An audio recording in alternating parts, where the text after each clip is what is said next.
Welcome to the channel. क्या आपने कभी महसूस किया है कि आपको इंग्लिश के बहुत सारे वर्ड्स आते हैं, ग्रामर भी समझ आती है, लेकिन फिर भी आपकी इंग्लिश नेचुरल नहीं लगती? इसकी एक बड़ी वजह ये हो सकती है कि हम रोजमर्रा इंग्लिश में इस्तेमाल होने वाले कॉमन फ्रेजेस और नेचुरल एक्सप्रेशंस नहीं जानते होते। जरा सोचिए, अगर आप भले ही जैसे कि की वजह से कम, फौरन, कभी कभार, आखिरकार और सच कहूँ तो जैसे जुमले इंग्लिश में आसानी से बोलने लग जाएं, आपकी इंग्लिश इतनी ज्यादा नेचुरल और इम्प्रेसिव हो जाएगी। तो आज मैं आपके लिए ऐसे ही इम्पोर्टेंट फ्रेजेस लेकर आई हूँ जो हमारी डे टू डे लाइफ में बहुत ज्यादा यूज किए जाते हैं और जिनका यूज नेटिव स्पीकर्स भी बहुत ज्यादा करते हैं। अगर आपने ये सीख लिए तो आपकी इंग्लिश में हैरत अंगेज तौर पर बेहतरी आएगी। तो क्लास को आखिर तक जरूर देखिएगा, क्योंकि हर फ्रेज आपकी इंग्लिश को एक नई सतह पर लेकर जाने वाला है।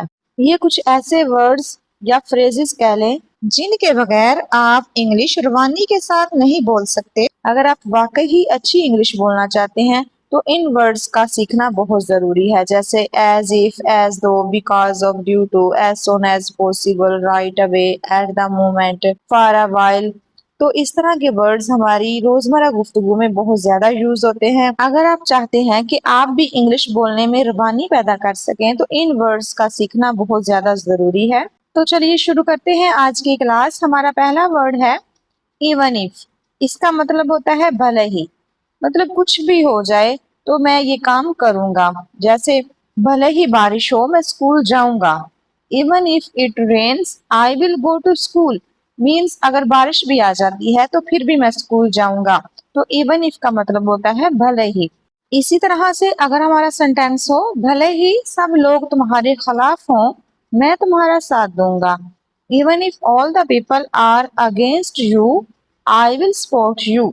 Even if all the people are against you I will support you. तो इवन इफ का मतलब होता है भले ही। नेक्स्ट हमारा वर्ड है एज इफ या फिर एज दो। दोनों का मतलब सेम ही होता है, जैसे के या फिर मानो। जैसे वो ऐसे बात करता है जैसे कि वो सब कुछ जानता है। जैसे के लिए हम एज इफ या एज दो दोनों वर्ड्स का यूज कर सकते हैं। तो सेंटेंस बनेगा he talks as if he knows everything. He talks as if he knows everything. इसी तरह से हमारा अगर सेंटेंस हो वो ऐसे रवैया अख्तियार कर रहा था जैसे पूरी दुनिया का मालिक हो। He was behaving as if he owned the world। As if की जगह पे एज दो का भी यूज किया जा सकता है, जैसे के लिए। इसी तरह से वो ऐसी लग रही है जैसे बहुत थकी हुई हो। जैसे के लिए हम यूज करेंगे एज दो या फिर as if. She looks as though she is tired.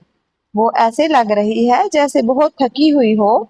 She looks as though she is tired. दोनों का मतलब तकरीबन एक ही होता है। एज इफ और एज दो का मतलब होता है जैसे के, जैसे या फिर मानो। नेक्स्ट हमारा वर्ड है बिकॉज ऑफ और ड्यू टू। इन दोनों का मतलब सेम ही होता है, की वजह से या के सबब।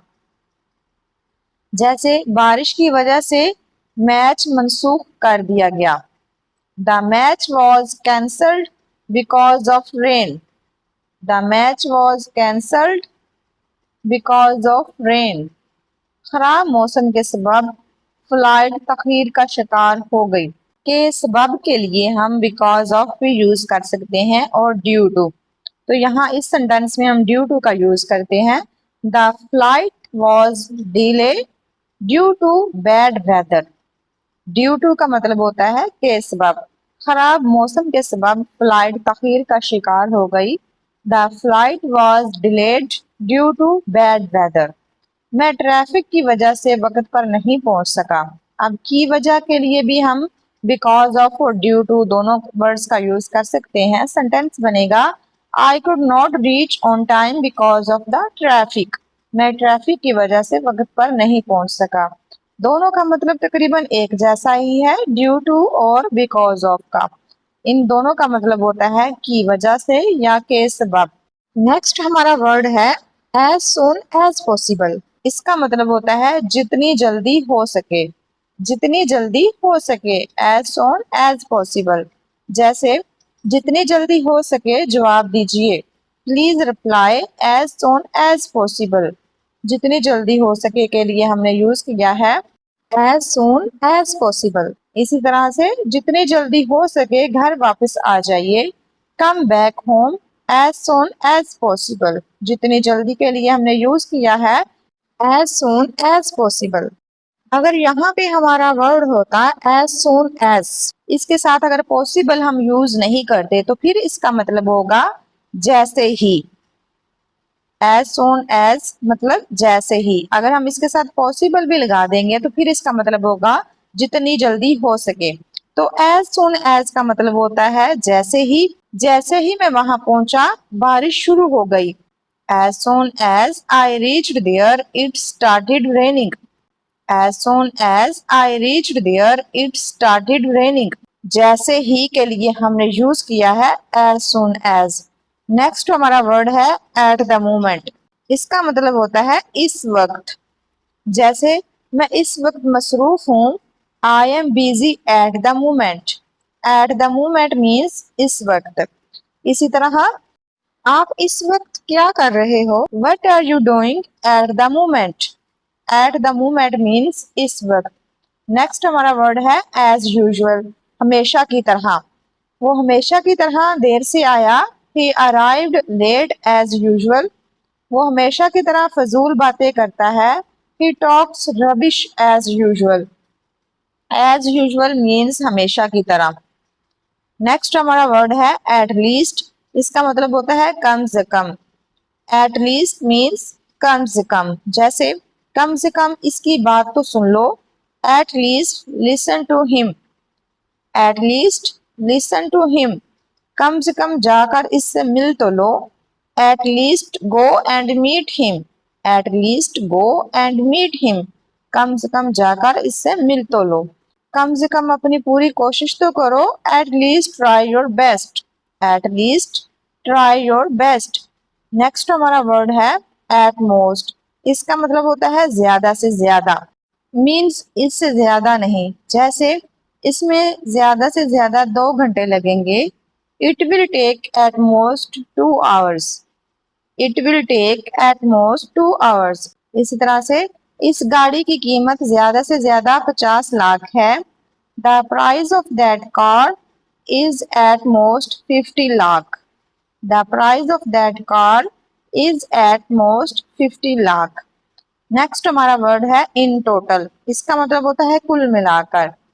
हमने कुल मिलाकर 100 किताबें फरोख्त की। We sold 100 books in total. We sold 100 books in total. वहां कुल मिलाकर 100 लोग थे। There were 100 people in total. वहां कुल मिलाकर 100 लोग थे। नेक्स्ट हमारा वर्ड है फॉर श्योर, मतलब पक्का या यकीनन। जैसे मैं जरूर आऊंगा। I will come for sure. I will come for sure. For sure means जरूर, पक्का, यकीनन। इसी तरह से वो यकीनन इम्तिहान पास करेगा। He will pass the exams for sure. He will pass the exam for sure. आप यकीनन इंग्लिश सीख जाओगे। You will learn English for sure. You will learn English for sure. आप यकीनन इंग्लिश सीख जाओगे। नेक्स्ट है आफ्टर ऑल। इसका मतलब होता है आखिरकार। आखिरकार वो तुम्हारा भाई है। After all he is your brother.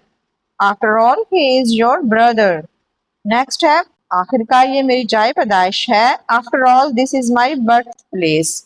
After all this is my birth place. आखिरकार वो तुम्हारा दोस्त है। After all he is your friend. After all he is your friend. तो आखिरकार का मतलब होता है आफ्टर ऑल। नेक्स्ट है ऑल द टाइम। इसका मतलब होता है हर वक्त। वो हर वक्त फोन पर बात करती रहती है। She talks on the phone all the time. She talks on the phone all the time. वो हर वक्त पढ़ाई करता रहता है। He studies all the time. He studies all the time. All the time का मतलब होता है हर वक्त। नेक्स्ट है ऑन द अदर हैंड। इसका मतलब होता है दूसरी जानब। जैसे वो अमीर है लेकिन दूसरी जानब खुश नहीं है। He is rich on the other hand he is unhappy. On the other hand means दूसरी जानब। नेक्स्ट है एट फर्स्ट या इन द बिगनिंग, मतलब शुरू शुरू में। शुरू शुरू में मुझे इंग्लिश मुश्किल लगी। At first I found English difficult. At first I found English difficult. इब्तिदा में सब कुछ आसान लगता है, या फिर शुरू शुरू में सब कुछ आसान लगता है। In the beginning everything seemed easy. In the beginning everything seemed easy. तो शुरू शुरू में के लिए हम यूज कर सकते हैं एट फर्स्ट या फिर इन द बिगनिंग। नेक्स्ट है एट द एंड। इसका मतलब होता है आखिर में। एट द एंड मीन्स आखिर में। जैसे आखिर में सबने तालियां बजाई। आखिर में सबने तालियां बजाई। At the end everyone clapped. At the end everyone clapped. Next है इन शॉर्ट, मतलब मुख्तसर। मुख्तसर मीटिंग कामयाब रही।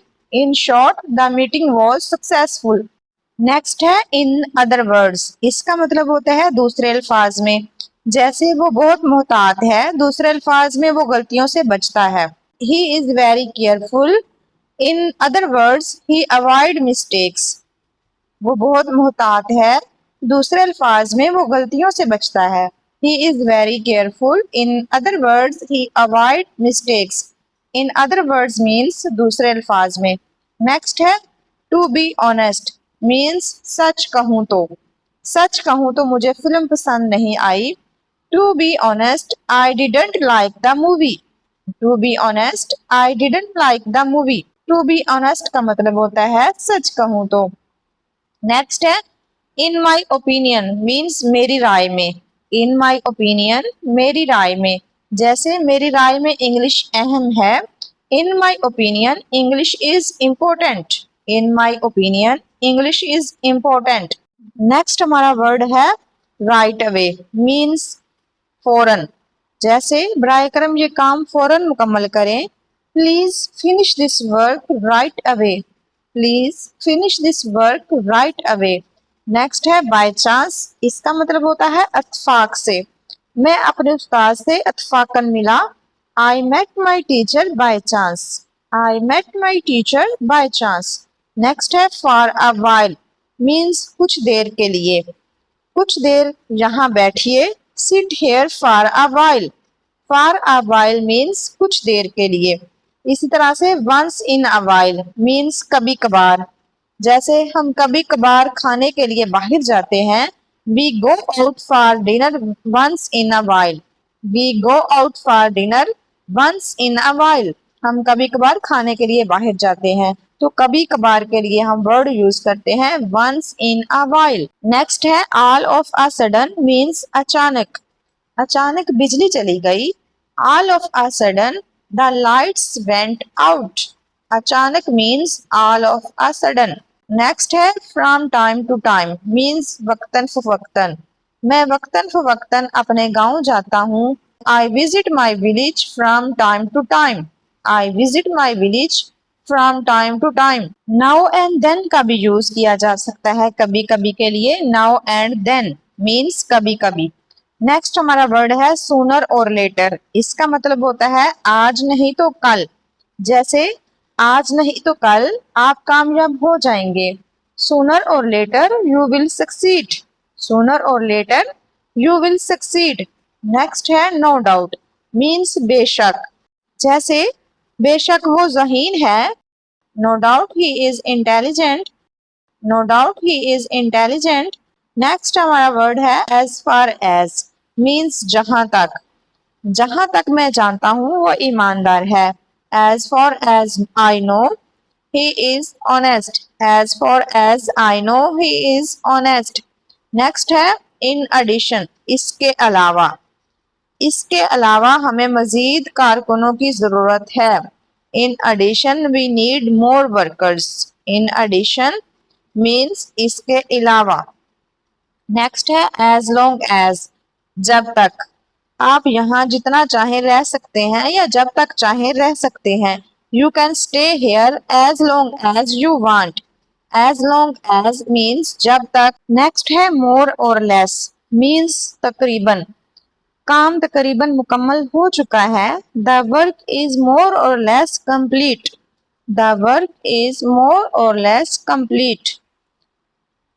मोर और लेस मीन्स तकरीबन, काम तकरीबन मुकम्मल हो चुका है। नेक्स्ट है ऑन पर्पस मीन्स जानबूझकर। ऑन पर्पस मीन्स जानबूझकर। इसने जानबूझकर शीशा तोड़ा। He broke the glass on purpose. He broke the glass on purpose. Next है इन एडवांस, पहले से। ब्राय करम मुझे पहले से इतला दे दीजिए। Please inform me in advance. In advance means पहले से। अंडर कंट्रोल मीन्स कंट्रोल में, सूरत हाल काबू में है या कंट्रोल में है। The situation is under control. Under control means control में या काबू में। बाय ऑल मीन्स हर हाल में या जरूर, जरूर आप हमारे साथ शामिल हो सकते हैं। By all means you can join us. By all means you can join us. Next है नो वंडर मीन्स कोई ताज्जुब नहीं, कोई हैरानगी नहीं, कोई ताज्जुब नहीं कि वो कामयाब है। No wonder he is successful.